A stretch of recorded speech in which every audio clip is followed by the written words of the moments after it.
आज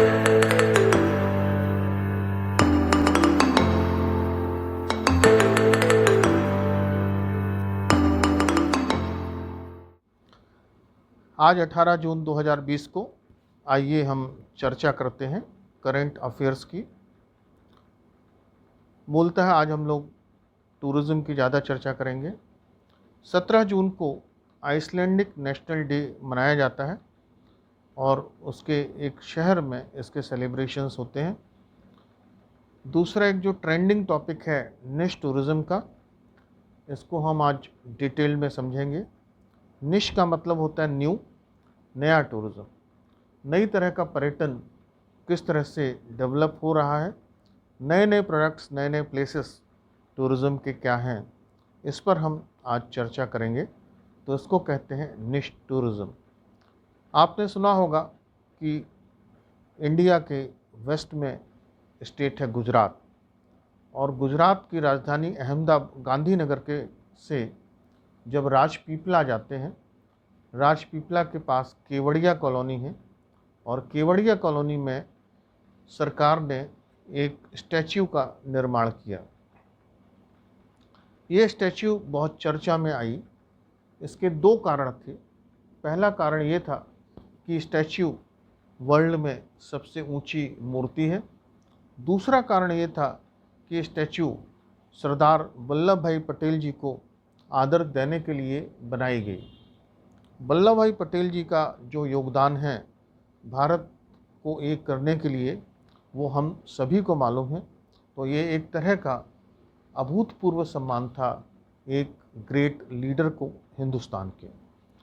तो उन्हीं की याद में इस मूर्ति को स्थापित किया गया गुजरात राज्य में राजपीपला के निकट केवड़िया कॉलोनी में। केवड़िया जो जगह है वहाँ गांधी सागर बांध है, गांधी सागर डैम है।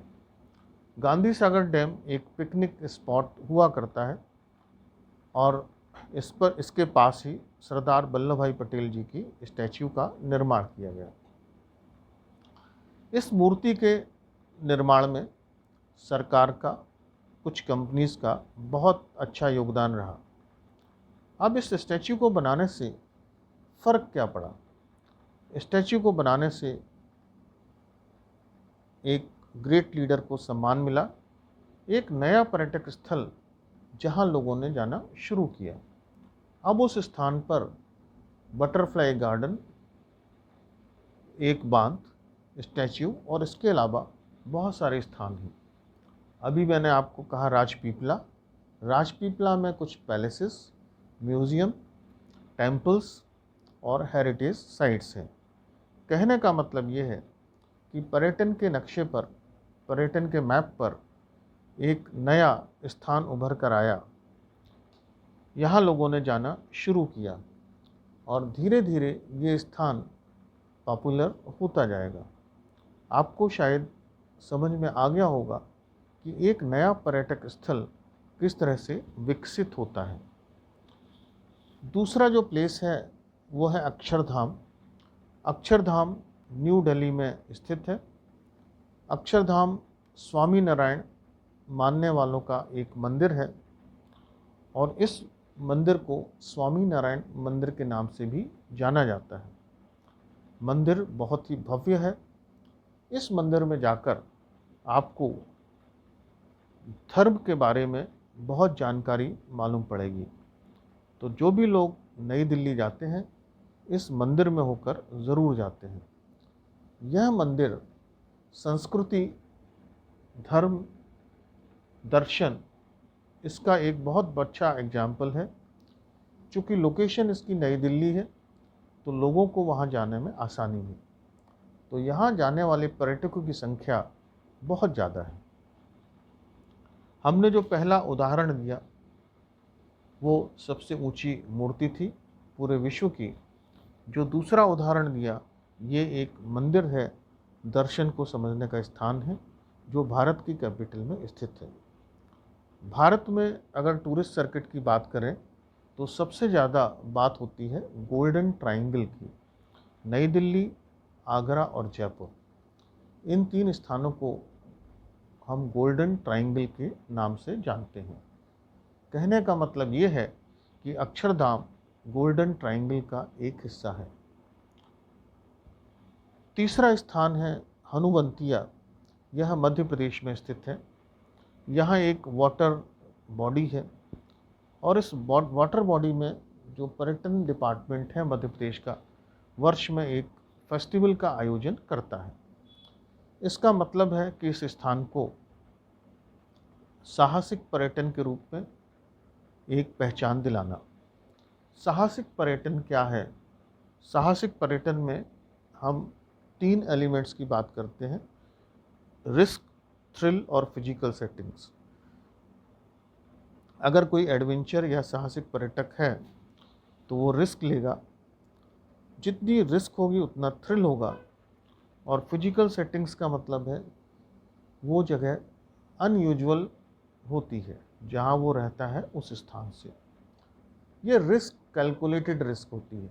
इसका मतलब है रिस्क 100% नहीं है, सेफ्टी मेजर्स लिए जाते हैं, तो कैलकुलेटेड रिस्क को लेकर कितना थ्रिल हो।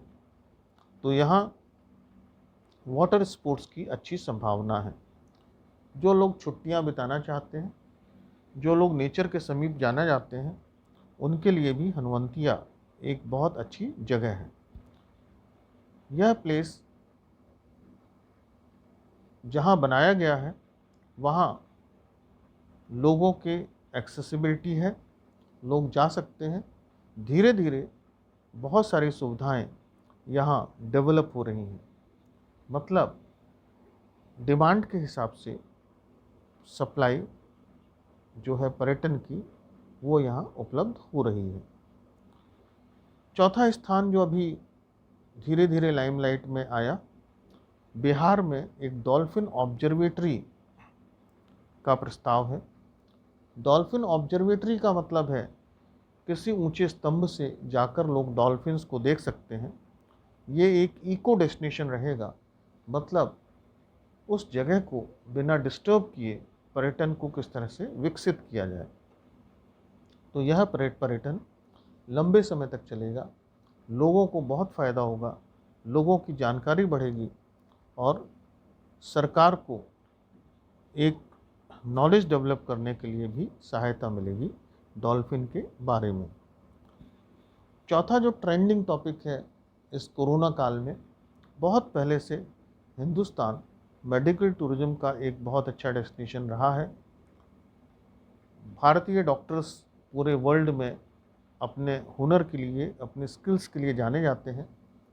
अभी हमें ये भी मालूम पड़ा कि भारत में मेडिसिन्स का प्रोडक्शन भी ज़्यादा है। तो जब किसी बाहर के देश से कोई पर्यटक इलाज कराने के लिए दूसरे देश में जाता है, वहाँ इलाज कराता है और उसके साथ ही उस देश को देखता भी है, तो सिंपल भाषा में इसे हम मेडिकल टूरिज़्म कह सकते हैं। इसका कारण ये भी हो सकता है कि इलाज सस्ता हो, कारण ये भी हो सकता है कि डॉक्टर्स अच्छे हों, कारण ये भी हो सकता है कि डॉक्टर्स के साथ साथ व्यवस्थाएं अच्छी हों, कारण ये भी हो सकता है कि वहाँ रहने की, इलाज की सारी व्यवस्थाएं पूरे एक पैकेज के फॉर्म में उपलब्ध हों। आने वाले समय में मेडिकल टूरिज्म का सिग्निफिकेंस और बढ़ेगा। तो आज हमने बात की टूरिज़्म टाइम के साथ किस तरह से बदल रहा है, भारत पर्यटन के नक्शे में धीरे धीरे कैसे आगे बढ़ रहा है, टूरिज़्म के फॉर्म्स क्या होते हैं। आज हमने 2 फॉर्म्स समझे, एडवेंचर टूरिज़्म और मेडिकल टूरिज़्म। आशा करते हैं कोरोना के बाद पर्यटन फिर से बढ़ेगा, लोग फिर से घूमेंगे और एक सेफ टूरिज़्म की परंपरा हमारे देश में डेवलप होगी। Thank you.